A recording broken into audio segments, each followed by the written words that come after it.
So, ladies and gentlemen, we have two members, two giants. There's and we have two chairs that we can get them to sit behind me here, but I'm sure they'll take the mic from me very quickly. They're from the NDP, and they've worked. Their commitment to social justice, their work with people in poverty. Jagrup Brar went on a homeless budget, and saw firsthand what it's like to live on peanuts. And that really affected his outlook on being a British Columbian. Jenny Sims is a teacher and educator. She's worked for many, many years with our community in the federal government as a member of Parliament, and this year she's running as an MLA here in Surrey. And her work, her rigor that she puts towards dialogue and actually getting a result from that dialogue is world-class and second to none. So I'm very, very proud to ask both Jagrup Brar and Jenny Sims to please come to the stage.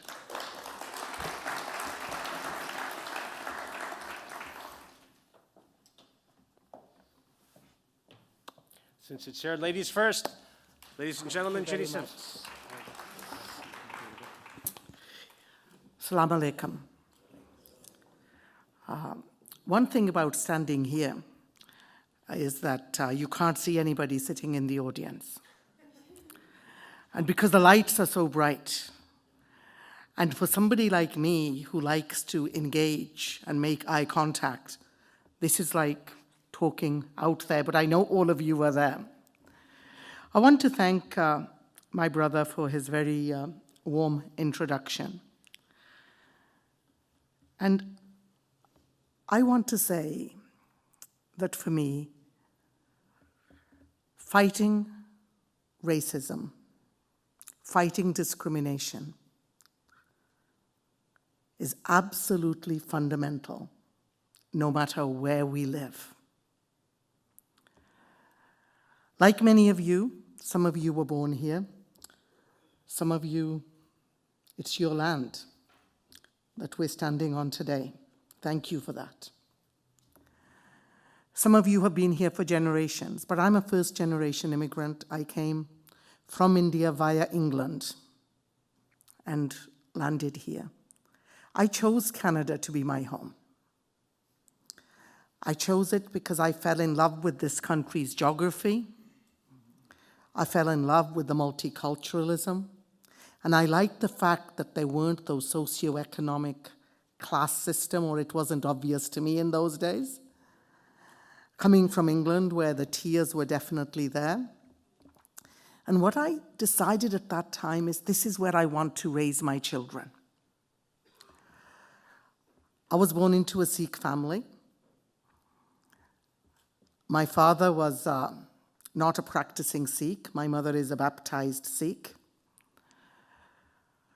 I was sent to a school that was an Anglican school. Then I married a Roman Catholic.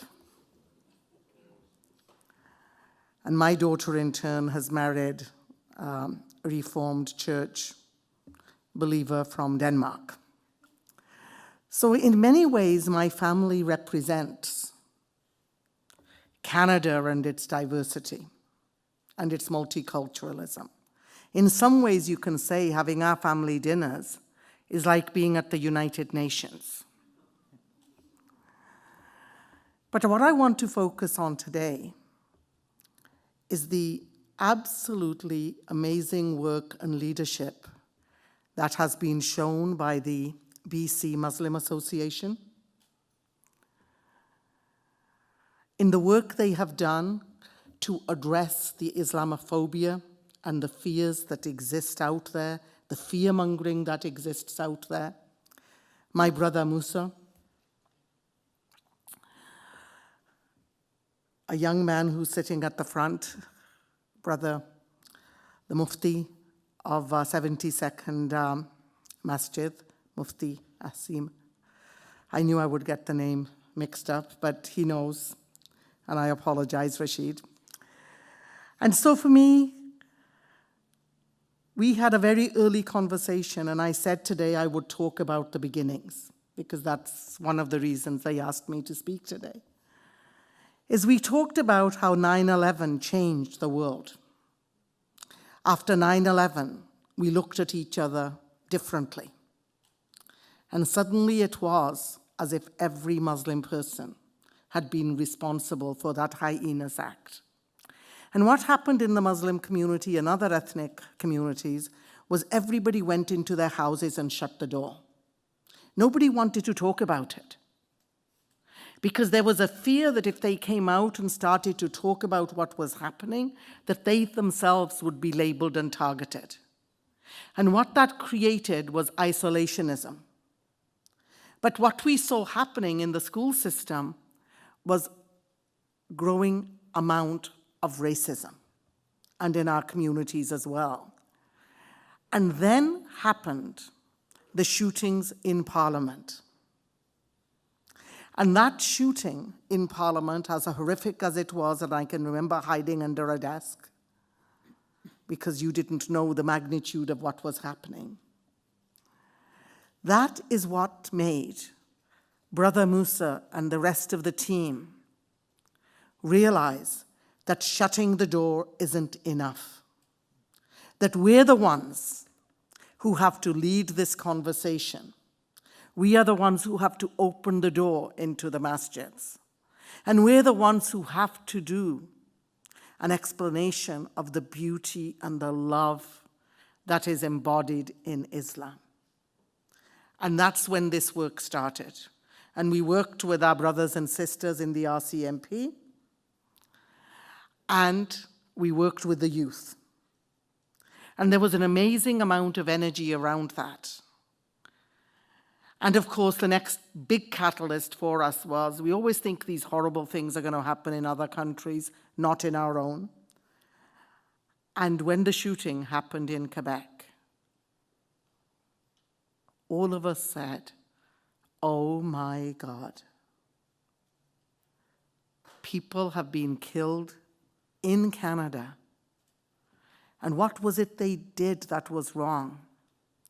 They went to a place of worship to connect with their God. And the amazing thing about Canadians was, and there was this outpouring and coming together, that could happen to anybody going to their place of faith to worship. And all of us felt and experienced the horror of that. And through that, I watched the love and outpouring that came out towards the different masjids and towards those practicing Islam. I'll always remember the young teacher from a school just a few doors away from the Jamaat at 62nd, and the letter he wrote. And I took that letter to the BC Teachers Federation and said, you know what? We have to talk about this and we have to do something about this. But I can tell you, I was the critic for multiculturalism when I had the immigration file. What does multiculturalism mean? Multiculturalism does not mean we tolerate each other and that we only celebrate what we have in common. Multiculturalism means we respect and understand the customs and the cultures that are brought into this country.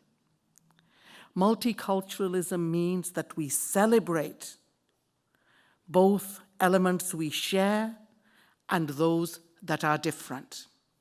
And in Surrey, every week we get a chance to celebrate, whether it's Eid, Vaisakhi, we just look for a reason to party, right? And we take part in all of those.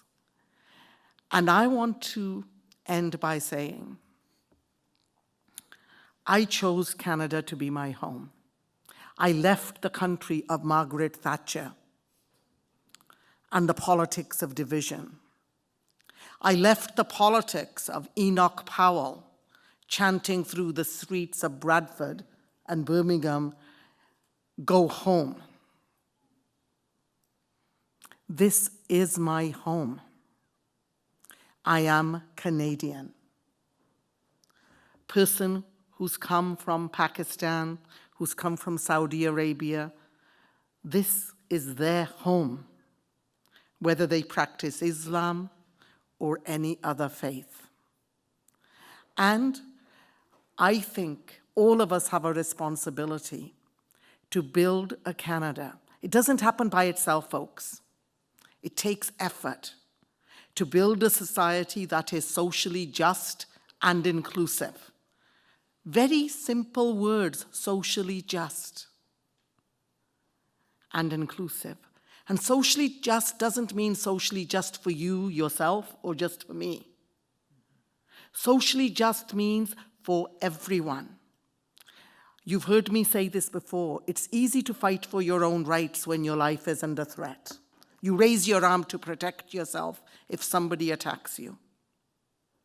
But true humanity and social justice is when we stand in a circle and protect each other no matter who is attacked. That is social justice. And that's what we owe to our children and grandchildren. I'm seeing in the streets, in the schools, growing racism. You know, there is a saying that when economic times are tight and the watering hole shrinks, the animals start looking at each other in a whole different way. And I think this is the time that we look at each other with love, with compassion, with understanding. And we build a Canada that is like a beautiful flower garden, where sunflowers bloom, poppies bloom, roses bloom, dandelions bloom, all different types of flowers, different colors. Nobody ever says those beautiful flowers clash with each other. You can have orange next to brown, you can have red next to green. So let us all make a commitment in this room today. 1, we are not going to stay quiet as we witness racial discrimination.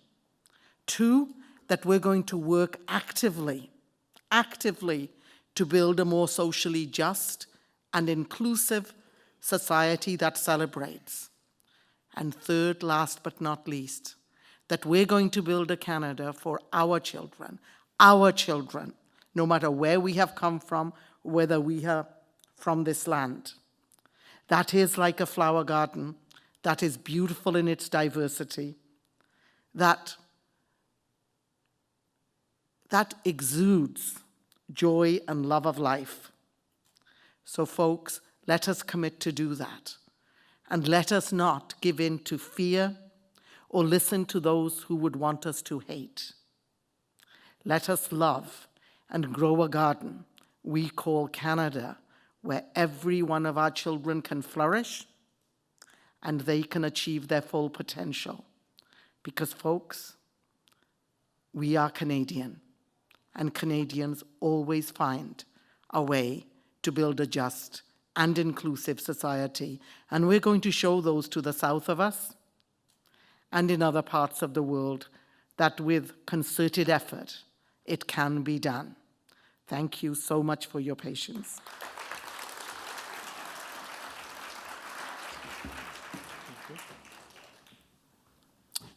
Assalamu alaikum and good evening.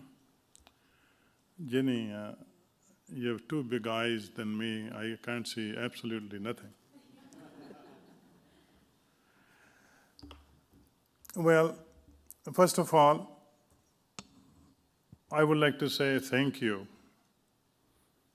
to my brother and all the organizers for organizing this very important event to have a meaningful dialogue, which is very important at this point in time. And I also want to say thank you to all of you, because in your absence, this dialogue will not take place. So you should be proud of yourself, because you took the time and you came to participate in this very important dialogue. So I must say, as many other speakers have said, that we are here to make it absolutely clear and to express our strongest possible support to my brothers and sisters from the Muslim community. We will stand with you during good times, and we will stand with you shoulder to shoulder during difficult times. As some other speakers have said, that we are blessed to live in the most beautiful country we call Canada, a country built by our ancestors on the fundamental values of justice for all, equality for all, fairness for all, and equal opportunities for all Canadians. Those are the values of this beautiful country. A country built by the people who came before us on the fundamental principles of democracy, peace, and life without fear.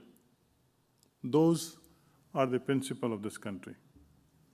And I think that all of us, we came to this country because this country is that country. And we have come a long way. You know, if you go back to little history, there was time the people who come from various countries, particularly people with color, they were not able to cast their ballot. We did not have the right to vote. There was time we saw Kamagata Maru came here, although it came under the policy, but it was sent back. There was time the people with the color, they were not actually allowed to buy property in certain areas called elite areas. So those things have changed because people who came before us, and good people, I say the people who came even before us, they all worked together to build a better Canada. But we do have challenge in front of us. There's a lot of work to do. What we saw lately, whether it was the killing of innocent people in Quebec, whether we see or hear every day the politics of fear on the other side of the border, or we see the leaflets being distributed in this province in various cities, basically against the minorities. That is unacceptable. And that is not in line with the fundamental values of this country. So we must fight back. But I must say that we must fight back with wisdom and with love. And Jack Layton said, love is better than hate. There are things we have to do. If we talk in more specific language, we of course need to educate people about us, about everybody, different faith who come from different part of the globe.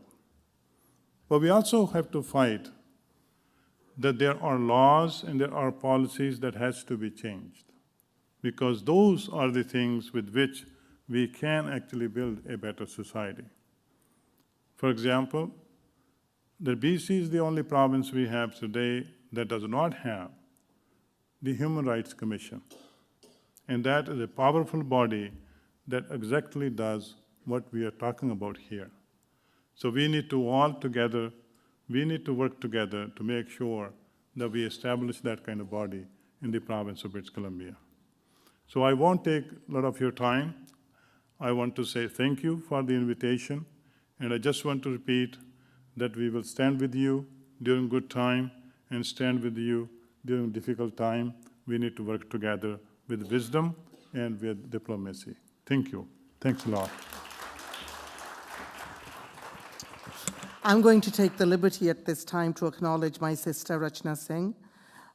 She organized an amazing forum, Raising Your Hands Against Racism, and did a great job. Thank you, Rachna, for the work you've done on the anti-racism issue. I also want to recognize the work that Niobe is here today too, Petrakakis, and as a classroom teacher, she was at the forefront of fighting on issues like racism and discrimination. And it makes me stand proud when I have people sitting in the audience who've made this their life work. Thank you so much.